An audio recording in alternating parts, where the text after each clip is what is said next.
I drove 9 hours with a box of family heirlooms, only to find out the engagement dinner had already happened. Standing there with that box in my arms, I felt like a stranger who showed up uninvited. That night, I opened one of the old maps tucked inside and realized maybe it was never meant to stay in the family. Before we go any further, if my story has found you, hit subscribe, and tell me in the comments where you're listening from. I want to see just how far my words can travel. So I left. And what I did after that changed everything they thought they owned. The next morning, before the sun was fully up, I turned the key in the ignition. 9 hours of highway stretched ahead and my back ached just thinking about it. Still, I felt steady, full of purpose. In the seat beside me, wrapped in a wool blanket, was a wooden box. Inside were 3 hand-drawn maps, each more than 70 years old. My grandfather had traced them by candlelight, one for each route our family used when they ran small freight lines out of southern Arkansas. He passed them to my father and then to me. I guarded them like breath. Today I plan to give them to my son. Daniel always loved those stories, how our people found paths others missed. As a boy, he'd sit on my lap, tracing the maps with his tiny fingers, asking where the river split, where the cotton grew, where his great-grandfather once camped. He hadn't asked in years, but today felt right. His engagement dinner was a milestone, a new beginning. It was time to pass something on. I hadn't seen Daniel in nearly 4 months. Our last call was brief, rushed. He mentioned something small, just family. I trusted him. When I pulled into the driveway, clouds swallowed the sun. The house looked newer, bigger, colder than I remembered. His fiancée Lauren opened the door. Her face flickered before she stepped aside. No hug. No welcome. I lifted the box and said, "I brought something for the engagement dinner." She tilted her head, then said, "Oh, that was yesterday." I just stood there. She shrugged, said it was last minute, her family was already in town, it made sense. Then she smiled, thin as paper, and added they figured I wouldn't want to travel. From inside I heard laughter and a clink of glass. She never moved from the doorway. The box grew heavier in my arms, not from weight but from shame that wasn't mine to carry. I asked if I could come in just for a moment. She looked back and said, "Maybe another time, too much going on." Then she closed the door. 9 hours of driving for that. I sat in the car nearly an hour. No one came out. Not Daniel. Not even a text. The box sat between us like a witness. I thought about when he was 8, how he cried when I wouldn't let him draw on those maps. He called them treasure. I told him they were history. Maybe they were both. Now they were mine again. Eventually I drove off. There's a silence louder than shouting, the kind when a door closes without a sound. He didn't raise his voice. He didn't speak at all. But the silence said everything. I kept driving until the highway felt less cruel, until the gas light came on, until my breathing no longer choked on disappointment. That night, in a motel room, I opened the box. I laid the maps across the bed like old letters, tracing every turn, every bend. What my son had forgotten I still remembered. And in that quiet something shifted. You ever felt it? That moment when sadness fades and something stronger takes its place? I felt it that night. And what I chose the next morning, that changed everything. When I got home to Willow Creek, the sky was pale, the road barely noticed. I wasn't crying. I wasn't angry. But the silence inside me had hardened, not like a wall but like a floor. I had somewhere to stand. The house was quiet as it always was since Mark passed. Once that stillness bothered me. Not anymore. That morning it felt like relief. I unpacked the maps and slid them into the cabinet drawer, right under the hand-carved compass I once used on my father's land runs. That drawer had always held our legacy, but I knew the maps wouldn't stay there much longer. By noon I was at the kitchen table with tea, thinking of Daniel's face the day he got into college. The boy who leaned on me like I was gravity. That boy hadn't answered my call. A whole day and nothing. On the edge of the table lay an envelope I'd left unopened for weeks. It was from the Regional History Museum where I once worked. They'd invited me many times to help catalog trade maps and I'd always declined. But this one carried a handwritten note from the director herself, Susan Whitmore. She'd heard I was keeping rare family artifacts and wondered if I might curate them for public view. Back then it felt like too much, so I never responded. But that morning I opened the letter again. I read it once, then again, and something inside me shifted. Daniel's silence didn't just hurt, it clarified. I called Susan, the museum director. She answered on the second ring, warm as always, surprised but glad to hear my voice. We hadn't spoken in nearly a year.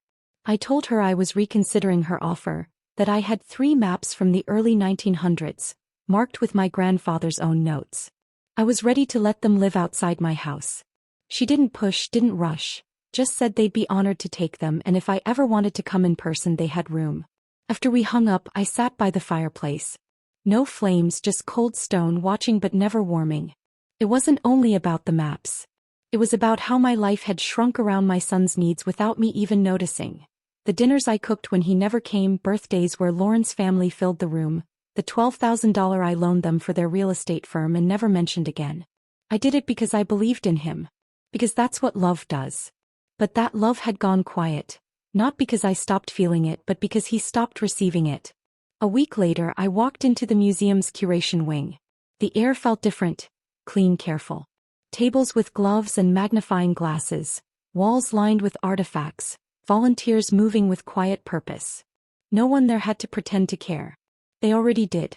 Susan greeted me with a long hug and led me to the private collection intake. I laid the maps out and she traced their edges gently. Not one word about money, only worth in time, in story, in people. She asked if I'd record a short history to accompany the display, maybe even talk to some interns. I said yes before I could doubt myself.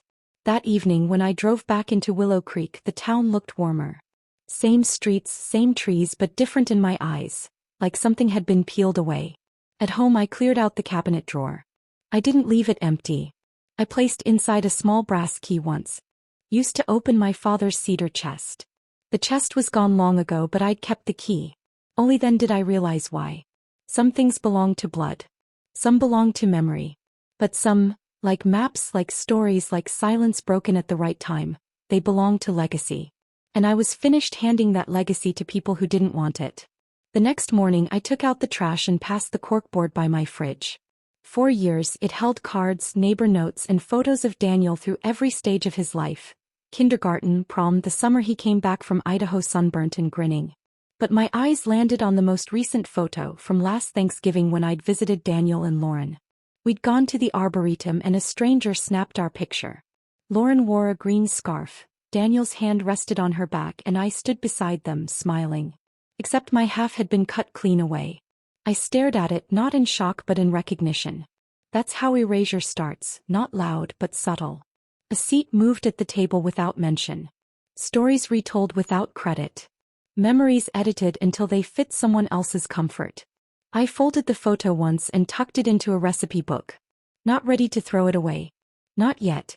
Later that afternoon I mailed a parcel to the museum, my grandfather's old freight journal. At the post office, Sandra, the clerk I'd known 20 years, asked how Daniel was. I smiled, said he was busy, then paused. I asked if she wanted to grab coffee sometime. She looked surprised but nodded. And that was the first moment I knew. I didn't want to explain away what had happened. I just didn't want to carry it alone anymore. 3 days later, Sandra and I met at the diner near the old town square. She wore a rust-colored cardigan and carried a kind of warmth that never rushed. We sat by the window where the light softened everything. I didn't tell her the whole story, just enough. Sandra listened without rushing, offering no quick sympathy or hollow words, just nodding as I spoke. Then she told me something I didn't expect. It had happened to her too. Her daughter had married into a wealthy family and little by little pulled away. Calls grew fewer, visits stopped. Then one Christmas Sandra saw a family photo online. Everyone standing by the tree. She had hosted that year, cooked, cleaned, paid for most of it. And yet she wasn't in the picture. We sat in silence until she said grief wasn't always about death. Sometimes it was being alive while someone chose to forget you. That line stayed with me. When I got home that night, an envelope was stuck in the screen door. No return address, just my name scrawled in familiar handwriting. Inside was a wedding invitation. Daniel and Lauren, 2 months from now in Oregon. No note, only crisp white cardstock. At the bottom, in tiny print, ceremony only, no reception. I stared at it for a long time. This wasn't forgetfulness. It was deliberate. First the engagement dinner, now a wedding where there was no place for me. But I didn't break. Instead, it sharpened something inside me. From the hallway closet I pulled down a box. Inside were receipts, old emails, a thin binder labeled Family Finances. I had started it when Mark got sick so Daniel would know where things stood. Page after page I reviewed what I had given him. 2 loans. $12,000 for their first property flip, and $27,000 when they nearly lost their house in Tucson. Both unpaid, both undocumented because I trusted him. At the bottom lay the title transfer for our lakeside cabin. Mark and I had signed it over to Daniel 5 years earlier, believing he'd preserve it. Instead they sold it 8 months later, poured the money into a renovation project in Austin. I only found out through a county clerk friend. I had kept silent until now. I gathered everything into a new folder not because I planned to fight, but because I was done forgetting, done letting others erase me from my own story. By the time I finished, the sun dipped behind the pines. The kitchen was quiet again but not hollow. Focused. Something inside me had woken up, not anger, not revenge, but clarity. The next morning I rose early. Coffee brewed while gray light pressed at the windows. My eyes drifted to the utility closet. That space had always been mine. At the back sat the safe Mark and I bought when we sold our first parcel of land. It wasn't much, but we trusted it more than any bank. My fingers remembered the code. Inside were manila folders stacked thick with papers. Some dusty, some neat. One caught my eye, a folder labeled Catskills. Inside were deed records, handwritten notes. The cabin Mark and I bought in upstate New York after my mother passed. Paid in full with my inheritance, a quiet refuge that was always mine. Then I saw it, a new page stapled at the back. A transfer of title. The property moved into an LLC. The name on it, Danmore Development Holdings. My hands froze. My eyes didn't. Every word was there, date, signatures, witnesses, a notary I'd never met. But not mine. My name was nowhere. They had taken it without a word. I didn't cry. I just sat in that chair staring at the safe, at the piles of paper hiding more truths. The shock ran deep, but beneath it rose something steadier. I needed someone to confirm I wasn't imagining this. Someone who knew the law better than I ever could. By noon I was dressed and driving. I didn't call Daniel. I didn't text anyone. I passed the town square and parked outside a small law office with a faded green awning. Hayes and Drummond. I remembered the founder, June Hayes. Her daughter Claire ran it now. The receptionist was young, polite, surprised to see me. Within minutes, Claire stepped into the waiting room, shook my hand and led me to her office. She didn't waste words. She just waited for me to begin. I told Claire everything, from arriving at Daniel's house to finding that photo with my face cut out, to the deed of the cabin transferred without me knowing. She asked for the papers and I handed them over. She read silently, calm but with eyes that darkened as she turned the pages. When she finished, she leaned back and said she'd seen this kind of thing before. Not the same details but the same pattern. Quiet power of attorney documents, assets shifted into holding companies, families etched out without realizing. I asked what could be done. She said she'd start by digging into the LLC, when it was formed, who signed it, and whether my name had been used at all. She'd also search for filings in my name. Power of attorney, estate changes, anything suspicious. She handed back the folder along with her card and told me not to speak with Daniel or Lauren until we knew more. I nodded. Back home, I gathered every document from the safe into a locked briefcase and slid it into my trunk. Then I called my accountant and insurance agent, asking questions I should have asked years ago. That evening I sat on the porch staring out at the lake. I didn't feel angry, not even sad. I felt clear, and that clarity weighed heavier than anything else. For the first time in years I saw my life not as I hoped it was, but as it truly stood. I had trusted too much, let silence speak for me, allowed people I loved to decide my story. Not anymore. Later that night I went up to the attic and opened a box I hadn't touched in years. Inside were letters, a map, and the spare key to the Catskills cabin, the one I thought I'd never need. I traced the map with my finger. The roads looked thinner but I knew them. The house no longer felt like home. But I wasn't lost. They thought they'd erased me, but I was only just beginning. The next days passed in an odd quiet, like the hush after a storm. Daniel and Lauren seemed to think my silence meant surrender. But I wasn't quiet because I was passive. I was quiet because I was watching. Their tone with me grew colder, transactional. I wasn't invited for coffee, wasn't included in wedding calls. Even their dog Max stopped curling at my feet, choosing instead to sleep outside their bedroom. I didn't fight it. I used the time to sort every paper in the safe into folders. Old investment records, bonds, land sale certificates. And tucked in one envelope I found something I had almost forgotten. Mark's last letter to me. Handwritten in blue ink, dated 3 weeks before he died. He'd left it on my bedside table, told me to open it when I needed his voice again. He wrote about the cabin, the way I always lit the fireplace at dusk, the summer we painted shutters green and danced barefoot on the porch afterward. But near the end his tone shifted. He warned me that even the ones we love can lose sight when money and power creep in. He told me not to doubt my instincts. And most of all he wrote, "You are the steward of what we built. Protect it even if it means walking away from those who don't deserve it." I folded the letter, slipped it into my coat pocket and sat in the kitchen's stillness, listening to the clock mark time I knew was running short. The next morning Claire called. She'd dug into Danlore Development Holdings. The LLC was formed 5 months earlier using a P.O. box in the next town. The signature, Daniel. The manager, Lauren. My name was nowhere. Worse, she found the cabin had been used as collateral on a short-term loan for a restaurant venture already in trouble. I didn't feel shock, just confirmation. They had gambled something sacred, something meant to outlast us without even telling me. They hadn't just betrayed me, they'd used my trust as a ladder for their risks. That evening Lauren was at the stove, rosemary and lemon in the air, while Daniel scrolled through emails at the table. I carried in a box filled with framed photos from the upstairs hallway. Birthdays, vacations, cookouts. Everyone had my face in it. I set the box gently on the table. They both looked up but stayed silent. My voice was steady. I told them I'd be taking a trip upstate for a few days. I didn't explain. I didn't invite questions. I just said I needed time away. Lauren asked if I'd be back for the wedding weekend. I told her we'd talk when I returned. That night I packed 1 bag, 2 sets of warm clothes, the briefcase with every legal document I had and Mark's letter. I left before sunrise. No note. No glance back. The roads to the Catskills felt narrower than I remembered, but my hands knew the way. The trees were turning, crisp air slipping through the cracked window. The cabin stood as it had decades ago, weathered but solid. The porch groaned under my steps. I unlocked the door and let the dust greet me like an old friend.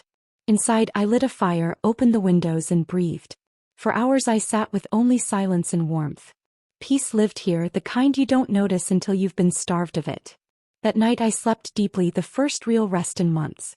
In the morning I brewed tea, walked to the mailbox at the edge of the gravel path and left a letter for Claire. Inside were copies of everything. The deed transfer, the LLC filing, Mark's letter, along with my request. File a formal complaint, prepare to dispute the transfer, and stand as a witness to what I intended to reclaim. Because this wasn't about land or money. It was about dignity. And I was done giving mine away. 3 days later I returned to the city. Not because I missed them, because I was ready. The cabin had reminded me who I was before I became someone's safety net, before I was tolerated, maneuvered around, forgotten at my own table. That fire in the old stone hearth had done more than warm me. It had woken me up. Back at the house, Lauren didn't look up when I walked in. Daniel mumbled a hello without raising his eyes from his laptop. Their lives went on as if mine had simply exited. That was fine. I went upstairs, opened my closet and pulled out the travel bag. Inside was a single folder thick with copies, notations, proof. I photographed every page and sent them to Claire. Then I sat on the bed's edge, closed my eyes and breathed. That night I didn't cook. I didn't ask if they needed anything. I didn't speak unless spoken to. It confused them, but they didn't press. They were still too confident. A week later Claire called. She had filed the petition. Because the LLC was created under concealment and I never gave consent, there were grounds for fraudulent conveyance. The house was mine again, at least in the eyes of the law, temporarily pending review. Even that small measure of justice steadied me. I didn't tell them. I watched. Lauren turned the garden patio into her design project. Daniel filled the house with catalogs for luxury fixtures we didn't need. Neither mentioned the cabin or the LLC. But their movements carried attention as if waiting for something to break. It did. One morning, a courier arrived with a large envelope addressed to me. Lauren picked it up, read the name and set it in front of me while I drank coffee. I opened it slowly, aware of her eyes. Inside was a formal letter from the county recorder's office, acknowledging receipt of my claim and confirming the property was under review. Lauren paled, asked where it came from. I said nothing. Daniel came in. She handed him the letter. He scanned it, then looked at me. His face didn't flush, it fell. He asked what I was doing. I didn't answer. I took the letter and walked to the sunroom. Hours later they asked to talk. We sat in the living room. Daniel did most of the speaking. He said things had gotten complicated, that they only wanted to help the family's future. He talked about the restaurant investment, the expansion plans, the timing. He swore it wasn't about taking anything from me. I nodded, then asked why he never told me about the LLC, why he forged my signature on the deed, why he used the cabin, the one place Mark and I built together, as collateral for a loan I had never seen. Daniel said nothing. Lauren tried to step in, calling it a misunderstanding, that I'd still benefit, that it would stay in the family. I told her I'd read Mark's letter again, the one where he wrote about stewardship. I repeated the part that mattered most. You don't protect something by giving it away to people who lie. I didn't raise my voice. I didn't cry. I told them I'd regained legal control of the property, and if they needed to find another place to live, I would give them 60 days. Out of decency. Daniel stared at the floor. Lauren stared at me. In that silence, something unshackled in my chest. Not triumph, not relief, just certainty. They thought they were building something grand. They never realized they'd cracked the foundation first. And I had just reclaimed the ground beneath them.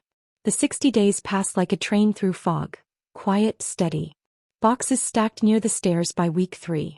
Lauren's garden tools vanished by week 5. The whir of Daniel's espresso machine faded by week 6. They moved quietly, as if silence could make it less real.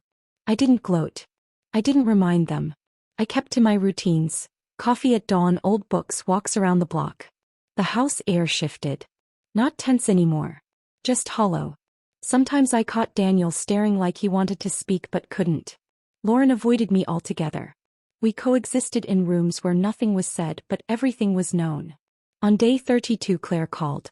She just left a meeting with a real estate attorney. He told her this wasn't error, it was design. The LLC had been set up over 14 months ago, filed under a different name. Daniel's best friend was listed as the agent. Lauren's cousin, the one who always lingered too long at holidays, had signed as witness. Every thread tied back to them. They'd waited for Mark to pass, for me to grieve, for dust to settle. I wasn't just collateral. I was the last piece they meant to move off the board. That night, Claire read the affidavit draft to me over speakerphone. Her voice was calm, but underneath there was anger. She said we could file to reclaim the LLC's assets, dissolve the transfer, maybe even pursue damages. I thanked her, hung up, and stared at my reflection in the kitchen window. Older, yes, but no longer afraid. By day 42, Daniel asked to talk privately. We sat in the sunroom where Mark used to nap with the Sunday paper across his chest. Daniel cleared his throat, fiddled with his watch. He said he never meant for things to go this far. He thought he could manage it better. He said the family needed someone to take charge. I listened. He talked about investments, property taxes, the business climate. I kept listening. Then he said the words that froze me. You don't even use it, Mom. The cabin. You sit here and you mourn. I stared at him. Then I told him about the weekend I spent up there. The old log where Mark carved our initials. The trees creaking the same as 30 years ago. The letter I found. The way I realized my name still mattered somewhere. He had nothing to say. I stood, took a framed photo from the mantel. Thanksgiving 12 years ago, the last with Mark. Daniel had his arm around me. Lauren was smiling. It looked warm, real. But the woman in the photo had no idea what silence could hide. I handed the picture to him. I said, "This is what I thought we were protecting." Then I walked out and didn't look back. By day 54, their things were gone. Lauren didn't say goodbye.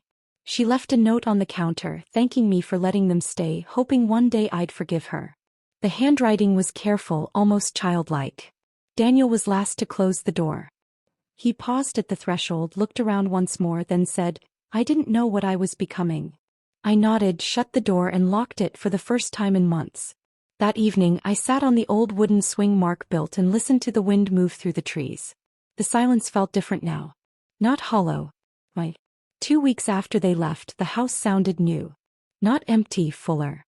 The ticking of Mark's old clock I'd restarted. The shuffle of squirrels on the porch roof. the rhythm of space that no longer carried tension. I began reclaiming corners of the house I hadn't touched in years.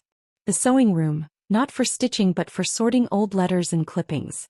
The attic where Mark's war journals still sat. Even the basement pantry still lined with jars of pickled beans and tomato sauce. Probably too old to eat but heavy with memory. Peace didn't last long. Late Thursday morning a knock came. Expecting a delivery, I opened the door, and there stood Grace, Mark's cousin. We hadn't spoken since the funeral. She looked smaller, older, but her eyes were the same, sharp, steady. I stepped aside. She didn't sit, just stood in the living room and said, "You know, I always liked you more than your sister-in-law." I laughed quietly. Then she got to the point. She'd heard about the LLC, the transfer. She told me Mark had come to her before he passed. He'd said he worried Daniel might try something and wanted me protected. Grace reached into her coat and handed me a slim envelope. The handwriting was Mark's. She placed it in my hands, patted my shoulder and left. I didn't open it right away. I held it, felt its weight, heavier than paper. When I finally slid it open, I read twice before it sank in. Mark had created a second trust. Not for Daniel, not the grandkids, for me. He'd quietly transferred the cabin back to my name 2 months before he died. Legally it was mine all along. The LLC had never owned it. Their deed was a forgery. What Daniel and Lauren had sold was a mirage. My heart pounded as I read the last line. In case you need to remember who built this life with you. It was never them. It was us. The next morning I called Claire, told her everything. I scanned the letter and sent it over. She didn't hide her reaction. This changes everything. Within days the legal gears shifted. The notary who'd signed Mark's papers confirmed their authenticity. The second trust was binding. The title company flagged inconsistencies and froze the investor's payment. The walls were closing in. I didn't feel joy, only sorrow at how far Daniel and Lauren had drifted, how willing they'd been to erase me for something they couldn't even keep. One evening I drove to the cabin alone. Autumn had settled in. Leaves rustled under my boots on the path Mark used to clear every spring. The cabin stood untouched, empty but strong. Inside smelled of cedar and thyme. I placed the letter on the table, brewed tea, and that night sat on the porch wrapped in Mark's flannel blanket. The silence wasn't hollow. It was sacred. And I realized, this wasn't an ending. It was the beginning of the life where I stopped apologizing for surviving. Where I stopped shrinking for those who never made space. A life where I took back what was mine, not just the land but myself. The call from Daniel came a week later, just as the legal dust began to settle. I was sorting Mark's photo albums into 2 piles. Those to keep out and those I was finally ready to put away. His name lit the screen. I hesitated, then answered. No hello. Just, we'd like to invite you to dinner. No apology, no explanation. He said Lauren would cook, they wanted to talk, clear the air. He said it like the last few weeks hadn't happened. But I said yes. I wanted to look them in the eye. The night of the dinner, I wore the navy dress Mark always said made my eyes look brighter. I didn't dress for them. I dressed to remind myself who I was. Their house was spotless, scrubbed too clean. The scent of lavender and lemon was heavy, almost artificial. The table was already set with Lauren's fancy plates and cloth napkins she never used when it was just me. She greeted me at the door with a tight smile. Daniel stood behind her, looking like he hadn't slept. Dinner began with small talk. The weather, neighbors, her new Pilates class. I let them chatter. The food was fine, bland, but I ate every bite calmly. Then Daniel finally spoke. It's been a rough couple weeks. The cabin deal fell through. The buyer pulled out. Lawyers are involved. Stressful. He looked toward me, not quite at me. You probably already heard. I nodded once. Then he added, we want to put this behind us, as a family. Lauren quickly followed with, you're still welcome here, as though she were offering grace. I set my fork down gently.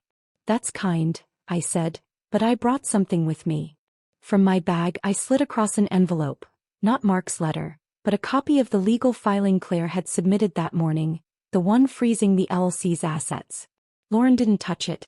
Daniel finally picked it up, scanning page after page. His face went pale. This isn't necessary, he muttered. I stayed silent. Lauren said, you're being dramatic. That made me smile. I told them, I spent 35 years beside Mark building this family. And in one afternoon you decided I didn't matter. You sold something that wasn't yours. You lied. You left me in the cold. So no, this isn't drama. This is boundaries. Consequences. Daniel opened his mouth then closed it. I continued, you no longer have access to my accounts. I've rewritten everything. Power of attorney, trusts, emergency contacts. Your names are gone. The color drained from Lauren's face. The air shifted. The performance ended. I added, I don't do this out of spite. I do it for peace. I stood, smoothed my dress and said, dinner was lovely. Thank you. Neither moved. I walked myself out. In the car my hands were steady. My chest was light. At home I brewed tea, lit a candle on the porch and reread Mark's letter just to feel his words again. That night I slept soundly, dreaming of nothing at all. Only silence. Full sacred silence. A week passed. No calls. No apologies. Nothing. I didn't need one. Instead I focused on what came next, something Mark and I had whispered about near the end, when his breath was short and his words simple. We should build something. Something that lasts longer than land. Longer than names. At the time I thought he meant the cabin. Now I knew he meant more. I started spending mornings at the public library, not upstairs in fiction, but in the basement where notices curled on corkboards and community initiatives gathered dust.